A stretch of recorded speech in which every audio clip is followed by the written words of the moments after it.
Hello everyone, welcome to my YouTube channel. நான் வீணா Ramesh. So அம்மா வீட்டிலேருந்து விலாக் போடுறேன். ஸோ நாங்கள் இன்றைக்கி ஷாப்பிங் போயிட்டுருக்கோம் ஆசனில். ஸோ அதனால தான் எல்லாருமே கிளம்பியிருக்காங்க. நாங்கள் மூணார்லேருந்து டைரெக்ட் அப்படியே அம்மா வீட்டுக்கு வந்துட்டோம், ஆசன் வந்துட்டோம். இந்த இயரில் தான் நான் அம்மா வீட்டுக்கு ஃபஸ்ட் போயிருக்கேன். எப்போவுமே தம்பியும் தங்கச்சியும் ஃபஸ்ட் அவங்க லீவுக்கு போயிருப்பாங்க, அதுக்கப்புறம் தான் நான் போவேன். ஸோ இந்த வாட்டி நான் போய் 2 டேஸ்க்கு அப்புறம் தான் இவங்க 2 பேர் வந்திருக்காங்க. ஸோ இன்றைக்கி எல்லாருமே சேர்ந்து ஷாப்பிங் போயிருக்கோம். ஸோ அன்சிகா பர்த்டேயில் எதுவுமே வாங்கலைங்க. ஸோ அதனால தான் அங்கே போய் 2 டேஸ் ஆயிருந்தது. வாங்கம்மா எதாவது வாங்கி கொடுங்க ட்ரெஸ் அப்படின்னு சொல்லி எல்லாருமே சேர்ந்து நாங்கள் ஷாப்பிங் வந்திருக்கோம். நாங்கள் ஃபஸ்ட்டு வந்த பிளேஸே யூ-ஸ்டார் வந்தோம். ஸோ கலெக்ஷன் எல்லாம் எப்படி இருக்குன்னு பார்த்துட்டு இருந்தோம். அன்சிகா இங்கே ஒன்றுமே லைக் ஆகலை, பட் கலெக்ஷன் நல்லா தான் இருக்குது, எனக்கு சூட் ஆகலை அப்படின்னு தான் சொன்னால்.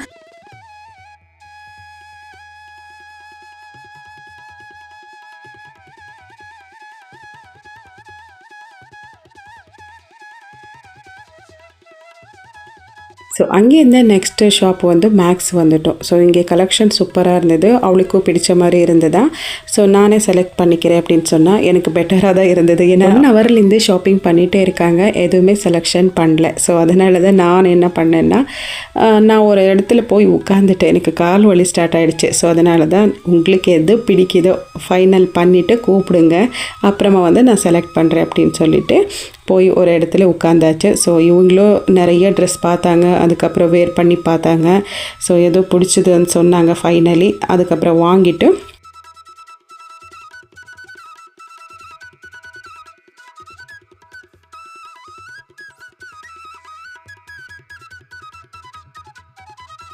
ஸோ என்னோட நேட்டிவ்க்கு வந்திருக்கேன்னா, நான் ரொம்ப விரும்பி சாப்பிட்றது எப்போவுமே கோபி மஞ்சூரியன் சாப்பிடுவேன். ஸோ ரொம்ப பிடிக்கும் பானிபூரி, அதுக்கப்புறம் கோபி மஞ்சூரியன் ரொம்ப பிடிக்கும் எனக்கு. ஸோ அப்படியே எங்களோட ஷாப்பிங் எல்லாம் முடிச்சுட்டு ஸ்ட்ரீட் ஃபுட் இருக்குல்ல, ஸோ அங்கே போனோம் எம்ஜி ரோட்டில்.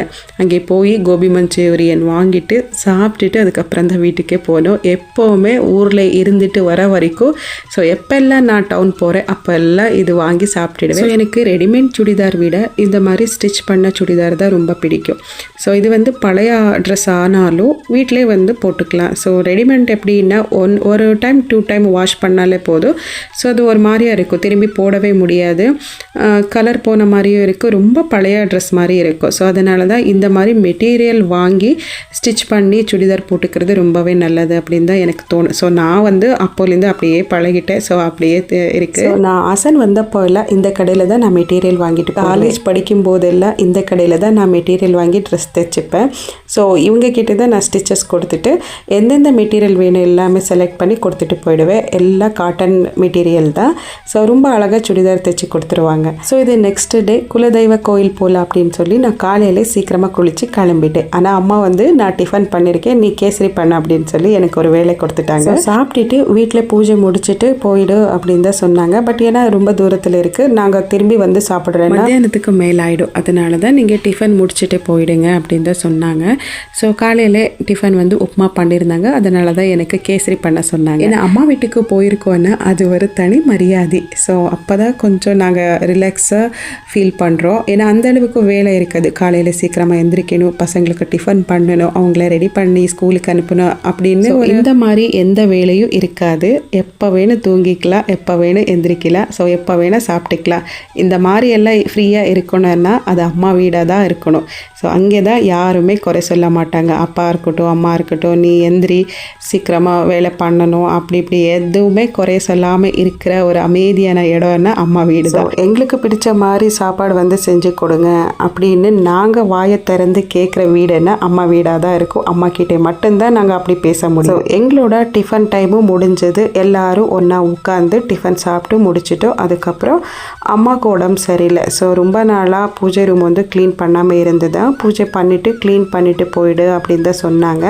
ஸோ நான் கூட எப்படியும் காலையில் சீக்கிரமாக குளிச்சிருந்தேன் இல்லையா, ஸோ நான் பூஜை முடிச்சுட்டு போயிடுவேன், மற்ற வேலையெல்லாம் நீங்கள் பார்த்துக்கோங்க அப்படின்னு தான் சொல்லிவிட்டு நான் பூஜை மட்டும்தான் முடிச்சுட்டு போனேன். ஏன்னா அம்மா வீட்டில் மண்டே மட்டும்தான் வீக்லி 1 டைம் மண்டே மட்டும்தான் குலதெய்வத்துக்கு பூஜை பண்ணுவாங்க. ஸோ அந்த இப்போது எல்லார் வீட்லேயும் ஒவ்வொரு வீக்லேயும் ஒவ்வொரு நாள் வந்து குலதெய்வத்துக்கு ஸ்பெஷல் அப்படின்னு ஒரு நாள் இருக்கும் இல்லையா. ஸோ அதே மாதிரி தான் அம்மா வீட்டில் வந்து மண்டே அன்னைக்கு தான் பூஜை பண்ணுவாங்க. எங்கள் வீட்டில் எல்லாம் ஃப்ரைடே பண்ணுவாங்க. நாங்கள் ஊருக்கு வர்றதுக்கு முன்னாடி அம்மாவுக்கு ஃபீவராக இருந்தது, அதனால தான் அவங்க பூஜை ரூம் க்ளீன் பண்ண முடியல அப்படின்னு தான் சொன்னாங்க. பட் இப்போ நல்லா இருக்காங்க. எனக்கு தெரிஞ்ச சில டிப்ஸ் பூஜை ரூம் பற்றி உங்ககிட்ட ஷேர் பண்ணுறேன். எப்போவுமே பூஜை ரூம்லேயே ஒரு குடத்தில் தண்ணி ஃபில் பண்ணி வைக்கணும். ஸோ அப்படியே ஒரு காலி குடத்தோட பூஜை ரூம்லேயே வைக்கக்கூடாது. ரூம்லேயே பஞ்ச பாத்திரம் வச்சுருக்கோன்னா அதில் தண்ணி வச்சுருப்போம் இல்லையா. ஸோ அது வந்து டெய்லி சேஞ்ச் பண்ணணும். அது ரொம்பவே நல்லது. ஸோ அது இல்லாமல் பூஜை ரூம் க்ளீன் பண்ணுறதுக்கு தனித்தனியாக செப்பரேட்டாக ஒரு டவல் வச்சுக்கணும். ஸோ நம்ம கிச்சனில் யூஸ் பண்ணியிருக்கிற ஒரு டவல் எடுத்துகிட்டு வந்து பூஜை ரூம்லேயே க்ளீன் பண்ணக்கூடாது. ஸோ பூஜை ரூமில் யூஸ் பண்ண டவல் எடுத்துகிட்டு போய் கிச்சனில் ஸோ வேறு எந்த வேலைக்கும் நம்ம யூஸ் பண்ணிக்கக்கூடாது. செப்பரேட்டாக ஒரு 4 டவல் எடுத்துகிட்டு பூஜை ரூமில் வைக்கிறது ரொம்பவே நல்லது. ஸோ எங்கள் வீட்டில் எப்படின்னா ஃபோட்டோ க்ளீன் பண்ணுறதுக்கு இருக்கட்டும், இல்லைன்னா பூஜை ரூம் ஃப்ளோர் க்ளீன் பண்ணுறதுக்கு இருக்கட்டும், எல்லாமே தனித்தனி டவல் தான் நான் வச்சுருக்கேன்.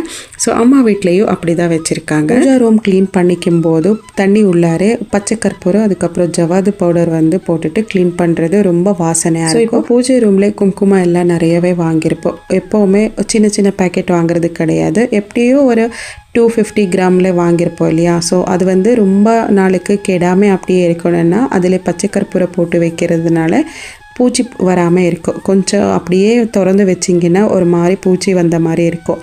ஸோ அந்த மாதிரி வரக்கூடாதுன்னா அதில் பச்சை கற்பூரம் மிக்ஸ் பண்ணி வைக்கிறதுனால பூச்சி வந்து வராது.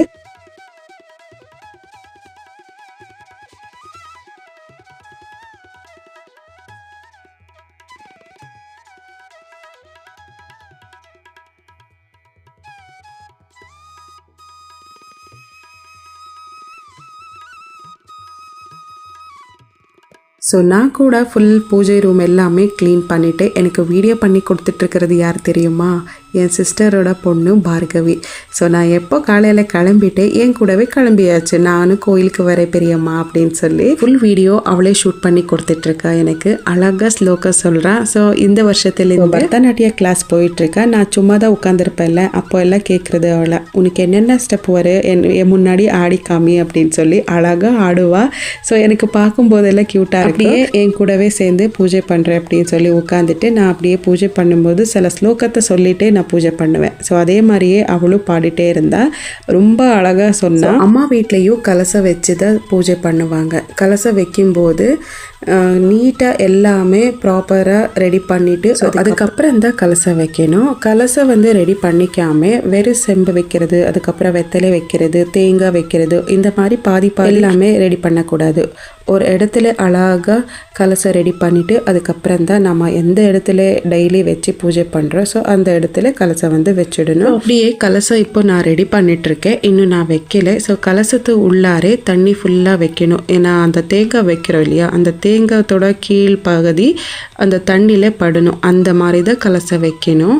ஸோ நான் 5 வெத்தலை போட்டு கலசம் வைக்கிறேன். ஸோ கலசத்தில் 5 வெத்தலை போட்டுட்டு அதுக்கப்புறம் தான் தேங்காயை வச்சு விடுவேன். ஸோ தண்ணி உள்ளாரே குங்குமம், ஜவாது பவுடரு இது எல்லாமே போடணும். ஸோ அம்மா வந்து ஜவாது பவுடர் இல்லைன்னு சொன்னாங்க, பட் குங்குமம் இருந்ததில்லை, நான் அது மட்டும் போட்டுட்டேன். அதுக்கப்புறம் வெள்ளி காயின் வச்சுருக்காங்க அம்மா. ஸோ அது வந்து உள்ளாரே போட்டுடுவாங்க. அது இவ்வளோ தான். இதுக்கப்புறம் தான் குங்குமம் திரும்பி போட்டுட்டு கலசம் வைக்கும்போது கீழே ஒரு பிளேட்டில் அரிசி போட்டு அதுக்கு மேலே தான் கலசம் வைக்கணும். ஸோ வெறும் பிளேட்டோட கலசம் வைக்கக்கூடாது.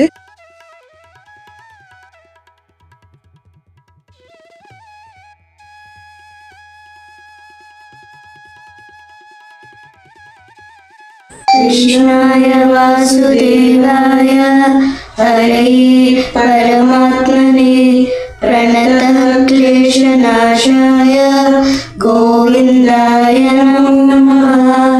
राघवेन्द्राय सत्यधर्मरताय च भजतं कल्पवृक्षाय नमतं कामधेनुवे। ॐ नमो भगवते वराहरूपाय पूर्ववत् स्वाहा पूपते पूपतिकं देहि तापाय स्वाहा।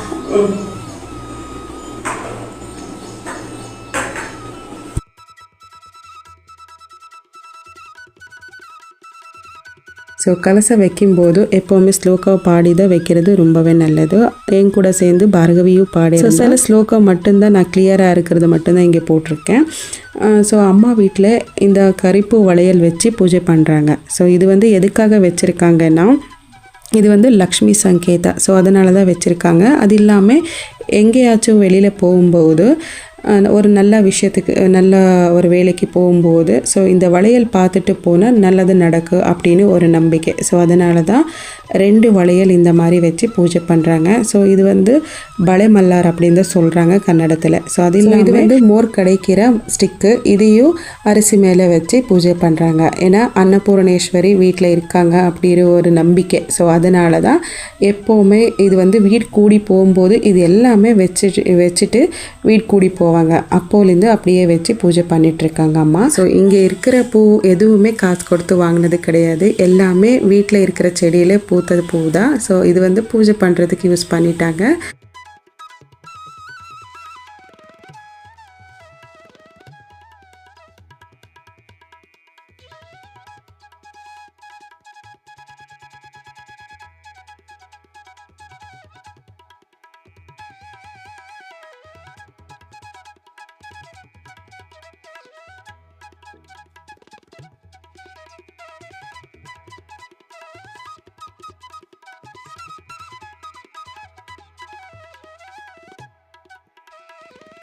ஸோ எல்லா ப்ரிப்ரேஷனும் பண்ணி முடிச்சுட்டு ஃபைனலி விளக்கேற்றிட்டு பூஜை முடிச்சாச்சு. ஸோ நான் கூட கோயிலுக்கு போகணும், அதனால தான் சீக்கிரமாக பண்ணி முடிச்சுட்டு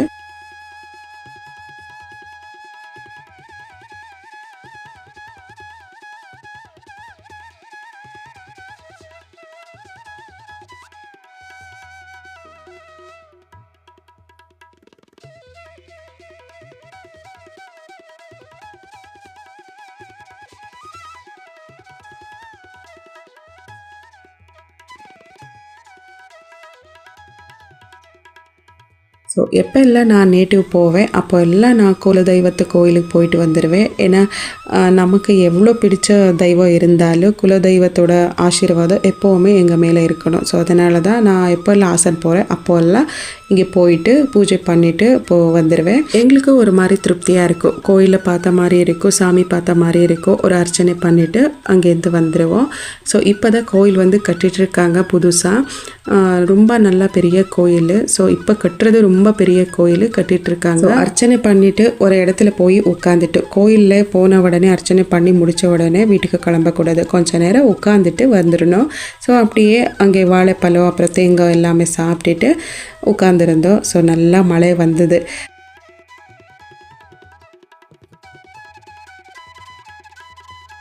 ஏன்னா இந்த கோயில் வந்து எப்படி கட்டியிருக்காங்க அப்படின்னு உள்ள எல்லாமே பார்த்துட்டு தான் நாங்கள் வந்தோம்.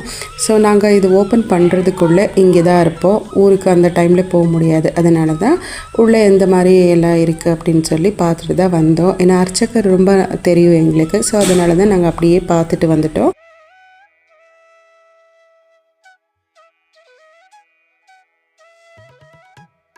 கோயிலெல்லாம் சுற்றி பார்த்துட்டு ஊருக்கு கிளம்பிட்டு இருந்தோம். பார்கவி வந்து எனக்கு பானிபூரி வாங்கி கொடுங்க பெரியம்மான்னு கேட்டா. ஸோ அதனால தான் எல்லாருமே போய் பானிபூரி சாப்பிட்டுட்டோம்.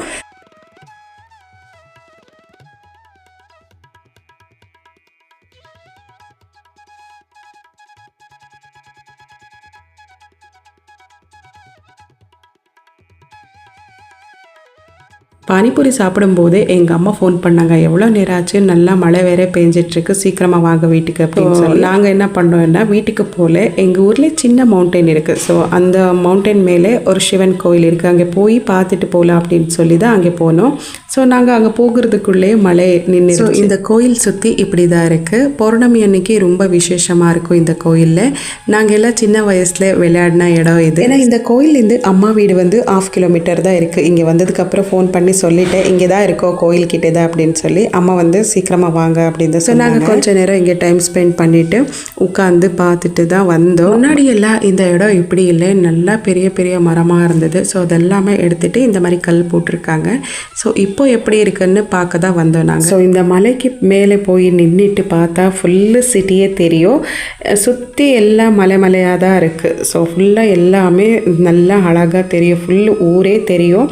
ஸோ ஸோ அதுதான் பார்த்துட்டு இருந்தோம். அம்மா வீடு கூட தெரியும் இங்கே நின்றுட்டு பார்த்தா. ஸோ பசங்க எல்லாம் போயிட்டு அங்கே என் சிஸ்டருக்கு ஃபோன் பண்ணி சொல்லிட்டு இருந்தாங்க, நீங்கள் மேலே வந்து கை காமிங்க, நாங்கள் இங்கேருந்து ஹாய் சொல்கிறோம் அப்படின்னு சொல்லிட்டு இருந்தாங்க. ஸோ கோயிலெல்லாம் சுற்றி பார்த்துட்டு அங்கே கொஞ்சம் நேரம் விளையாடிட்டு வீட்டுக்கு போயிட்டோம். உங்களுக்கு இந்த vlog பிடிச்சிருந்தா என்னோடய சேனலை சப்ஸ்கிரைப் பண்ணிவிட்டு பக்கத்தில் இருக்கிற பெல் ஐக்கனை கிளிக் பண்ணிங்கன்னா நான் போடுற எல்லா வீடியோவோட நோட்டிஃபிகேஷன் உங்களுக்கு வரும். பார்க்கலாம் நெக்ஸ்ட் vlogல. தேங்க்யூ ஃபார் வாட்சிங் அண்ட் சப்ஸ்கிரைப் மை சேனல்.